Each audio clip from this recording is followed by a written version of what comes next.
പതിനഞ്ചാം കേരള നിയമസഭയുടെ 12ാം സമ്മേളന വിശേഷങ്ങളിലേക്ക് സ്വാഗതം.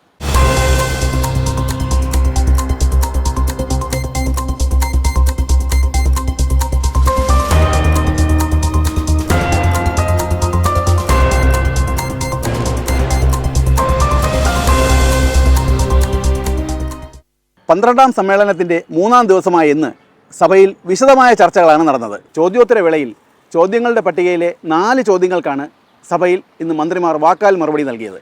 വ്യവസായ സൗഹൃദ അന്തരീക്ഷം സൃഷ്ടിക്കാനുള്ള കർമ്മ പദ്ധതി, സ്വർണ്ണ കച്ചവടത്തിലെ നികുതി ചോർച്ച തടയാൻ ഇ-വേ ബിൽ, സാമ്പത്തിക പ്രതിസന്ധിയും വികസന പ്രവർത്തനങ്ങളും, സഹകരണ മേഖലയിൽ നടപ്പാക്കുന്ന വിവിധ പദ്ധതികൾ എന്നിവ സംബന്ധിച്ച അംഗങ്ങളുടെ ചോദ്യങ്ങൾക്കാണ് ബന്ധപ്പെട്ട മന്ത്രിമാർ ഇന്ന് മറുപടി പറഞ്ഞത്. ചെറുകിട സൂക്ഷ്മ ഇടത്തരം വ്യവസായ സ്ഥാപനങ്ങൾക്ക് നൽകുന്ന വായ്പയിൽ കാര്യമായ വർധന ഉണ്ടായതായി വ്യവസായ വകുപ്പ് മന്ത്രി പി രാജീവ് പറഞ്ഞു. നിലവിൽ 96,000 കോടി രൂപയാണ് വായ്പയായി അനുവദിച്ചിട്ടുള്ളത്. വീട്ടമ്മമാരെ കൂടി സംരംഭകരാക്കാനാണ് ശ്രമമെന്നും മന്ത്രി അറിയിച്ചു. അതുകൊണ്ടാണ് വീടുകൾക്കകത്ത് സംരംഭങ്ങൾ തുടങ്ങാൻ ലൈസൻസ് വേണം എന്ന ആവശ്യം ഞങ്ങൾ ചർച്ച ചെയ്തു. തദ്ദേശ സ്വയംഭരണ വകുപ്പ് വളരെ ക്രിയാത്മകമായി അതിനോട് പ്രതികരിച്ചു. വീടുകൾക്കകത്തുള്ള സംരംഭങ്ങൾക്കും ഇപ്പോൾ ലൈസൻസ് നൽകുകയാണ്. സ്വർണ്ണ വിൽപ്പനയുടെ നികുതി ശോഷണം തടയാൻ കാര്യക്ഷമമായ നടപടികൾ കൈക്കൊണ്ടിട്ടുണ്ടെന്ന് നിയമസഭയിൽ ചോദ്യോത്തരവേളയിൽ ധനകാര്യ വകുപ്പ് മന്ത്രിക്ക് വേണ്ടി മന്ത്രി എം പി രാജേഷ് പറഞ്ഞു. ഈ മേഖലയിൽ നിന്നുള്ള നികുതി വരുമാനം 2,000 കോടിയിൽ അധികമായി ഉയർന്നിരിക്കുന്നുവെന്നും മന്ത്രി പറഞ്ഞു. നികുതി വെട്ടിപ്പ് തടയുന്നതിനും ചോർച്ച ഒഴിവാക്കുന്നതിനുമുള്ള ഫലപ്രദവും ശക്തവുമായ നടപടികളാണ് ഈ സർക്കാർ സ്വീകരിച്ചുകൊണ്ടിരിക്കുന്നത്. ഈ സെപ്റ്റംബർ 30 വരെ കഴിഞ്ഞ 6 മാസത്തിനുള്ളിൽ, ഈ സാമ്പത്തിക വർഷത്തെ 6 മാസത്തിനുള്ളിൽ ഈ പരിശോധനകളിലൂടെ കണ്ടെത്തിയ നികുതി വെട്ടിപ്പ്, GST വെട്ടിപ്പ് 488 കോടി രൂപയുടേതാണ്. സഹകരണ മേഖലയിൽ റിസ്ക് ഫണ്ടും മെമ്പർ റിലീഫ് ഫണ്ടും കാര്യക്ഷമമായി നടപ്പിലാക്കി വരുന്നതായി സഹകരണ വകുപ്പ് മന്ത്രി VN വാസവൻ സഭയെ അറിയിച്ചു. റിസ്ക് ഫണ്ടുണ്ട്, അത് സംസ്ഥാനത്ത് വലിയ രൂപത്തിൽ നടപ്പാക്കി വരുന്നു. ഏതാണ്ട് നല്ല നിലയിൽ ആ പ്രവർത്തനങ്ങൾ പുരോഗമിച്ചു വരുന്നുണ്ട്. ആ കൂട്ടത്തിൽ നമുക്കിപ്പോൾ മെമ്പർ റിലീഫ് ഫണ്ടും നടപ്പിലാക്കി കഴിഞ്ഞിട്ടുണ്ട്. 39,837 ഗുണഭോക്താക്കൾക്കായി 83,33,95,000 രൂപ ധനസഹായമായി അനുവദിച്ചു കഴിഞ്ഞിട്ടുണ്ട്. ഇന്നലെ സഭയിൽ സ്പീക്കറുടെ ഡയസിന് മുകളിൽ കയറാൻ ശ്രമിക്കുകയും പ്ലക്കാർഡുകൾ ഉയർത്തുകയും ചെയ്ത 4 പ്രതിപക്ഷ അംഗങ്ങൾക്ക് സഭ താക്കീത് നൽകി. പാർലമെന്ററി കാര്യമന്ത്രി എം പി രാജേഷാണ് ഇത് സംബന്ധിച്ച പ്രമേയം കൊണ്ടുവന്നത്. മാത്യു കുഴൽനാടൻ, അൻവർ സാദത്ത്, IC ബാലകൃഷ്ണൻ, സജി ജോസഫ് എന്നിവർക്കാണ് താക്കീത് നൽകിയത്. സർവശ്രീ ഡോക്ടർ മാത്യു കുഴൽനാടൻ, IC ബാലകൃഷ്ണൻ, അൻവർ സാദത്ത്, സജീവ് ജോസഫ് എന്നിവർ ചെയറിൻ്റെ ഡയസിൽ ബലപ്രയോഗത്തിലൂടെ കടന്നു കയറുകയും ചെയറിന് നേരെ പാഞ്ഞടുക്കുകയും ചെയ്തതുമൂലം മേൽപ്പറഞ്ഞ 4 പേരും സഭയുടെയും സഭാധ്യക്ഷൻ്റെയും പ്രത്യേക അവകാശങ്ങൾ ലംഘിച്ചതായി ഈ സഭ വിലയിരുത്തുന്നു. കേരള നിയമസഭയുടെ നടപടിക്രമവും കാര്യനിർവഹണവും സംബന്ധിച്ച ചട്ടങ്ങളിൽ അനുബന്ധം 2ആയി ചേർത്തിട്ടുള്ള പെരുമാറ്റച്ചട്ടത്തിലെ ചട്ടം 53F പ്രകാരം ശക്തമായി താക്കീത് ചെയ്യാൻ ഈ സഭ തീരുമാനിക്കുന്നു എന്ന പ്രമേയം ഞാൻ അവതരിപ്പിച്ചു.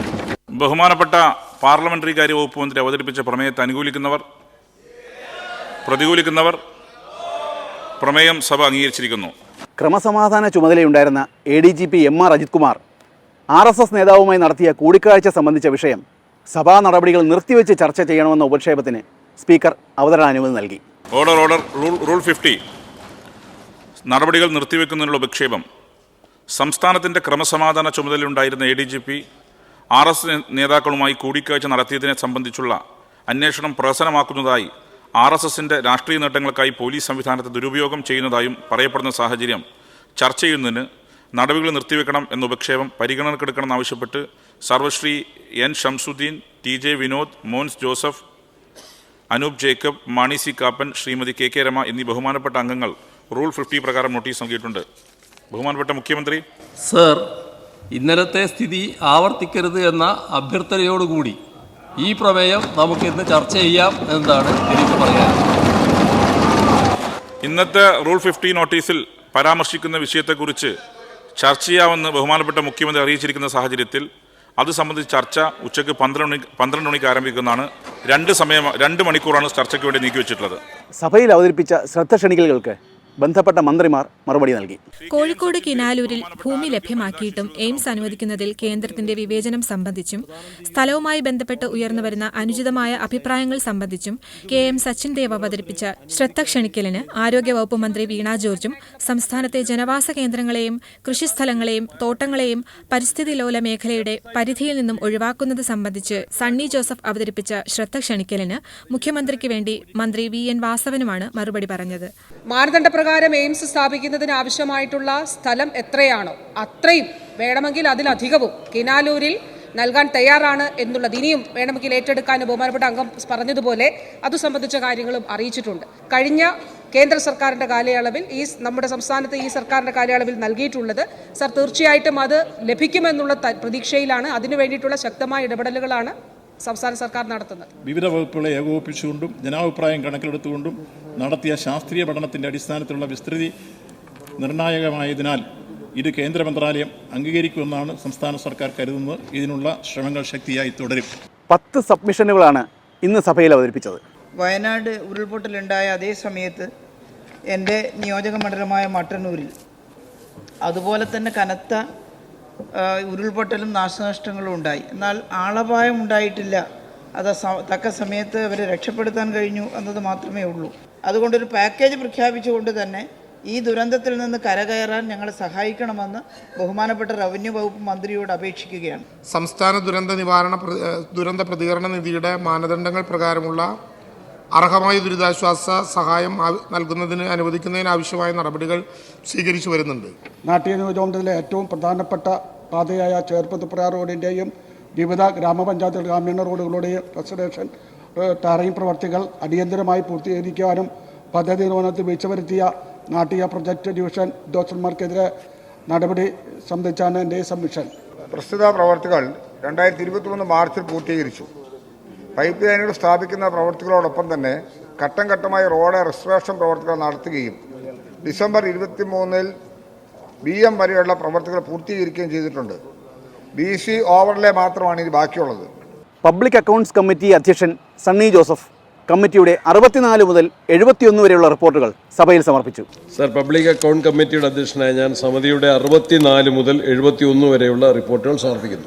വയനാട് മേപ്പാടിയിലുണ്ടായ ഉരുൾപൊട്ടലുമായി ബന്ധപ്പെട്ട് സ്വീകരിച്ച നടപടികൾ സംബന്ധിച്ച് മുഖ്യമന്ത്രിക്ക് വേണ്ടി റവന്യൂ വകുപ്പ് മന്ത്രി K. രാജൻ ചട്ടം 300 അനുസരിച്ച് സഭയിൽ പ്രസ്താവന നടത്തി. ദുരന്തം തകർത്ത പ്രദേശങ്ങളിലെ ജനങ്ങളുടെ ഭയാശങ്ക അകറ്റി അവരെ പൊതുജീവിതത്തിലേക്കും പ്രത്യാശയിലേക്കും കൊണ്ടുവരികയും നഷ്ടപ്പെട്ട ഭൗതിക സാഹചര്യങ്ങളെല്ലാം കെട്ടിപ്പടുക്കുകയുമാണ് നമ്മുടെ മുമ്പിലുള്ള പ്രധാന കടമ. ദുരന്തങ്ങളുടെ ആഘാതം പരമാവധി ലഘൂകരിക്കാൻ ഫലപ്രദമായ എല്ലാ ഇടപെടലുകളും സർക്കാർ നടത്തിവരികയാണ്.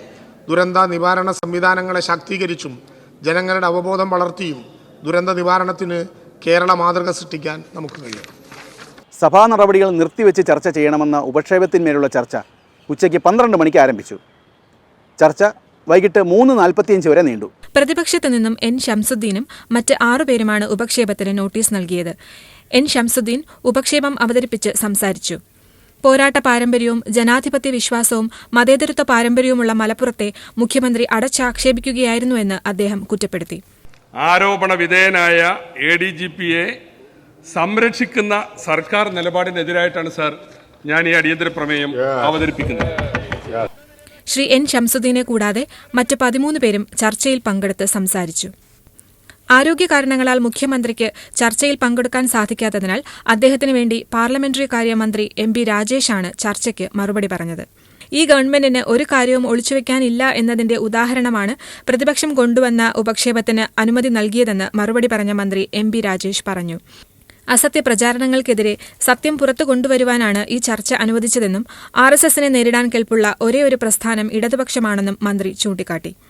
മലപ്പുറത്തെ മുൻനിർത്തി വളരെ അപകടകരമായ ഒരു നെറേറ്റീവ് സൃഷ്ടിക്കാൻ പുറത്ത് നടത്തിയ അതേ ശ്രമം നിയമസഭയിലും നടത്തിയെന്നത് വളരെ നിർഭാഗ്യകരമാണ്, ഞെട്ടിപ്പിക്കുന്നതാണ്. RSSകാരൻ്റെയും വോട്ട് ഞങ്ങൾക്ക് വേണ്ട എന്നതാണ് സഖാ VMS അന്ന് പ്രഖ്യാപിച്ചത്. അത് അന്നും പറയും, ഇന്നും പറയും, എന്നും പറയും. അത് പറയാൻ കേൾപ്പുള്ള ഒരു പ്രസ്ഥാനം മാത്രമേ ഉള്ളൂ, അത് ഇടതുപക്ഷമാണ്.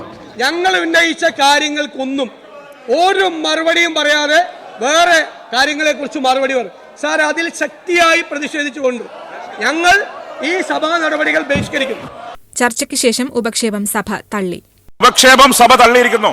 2023 കേരള വെറ്ററിനറിയും ജന്തുശാസ്ത്രങ്ങളും സർവകലാശാല ഭേദഗതി ബിൽ, 2023 കേരള കന്നുകാലി പ്രജനന ബിൽ എന്നിവ മൃഗസംരക്ഷണ വകുപ്പ് മന്ത്രി ജെ ചിഞ്ചുറാണി സഭയിൽ അവതരിപ്പിച്ചു.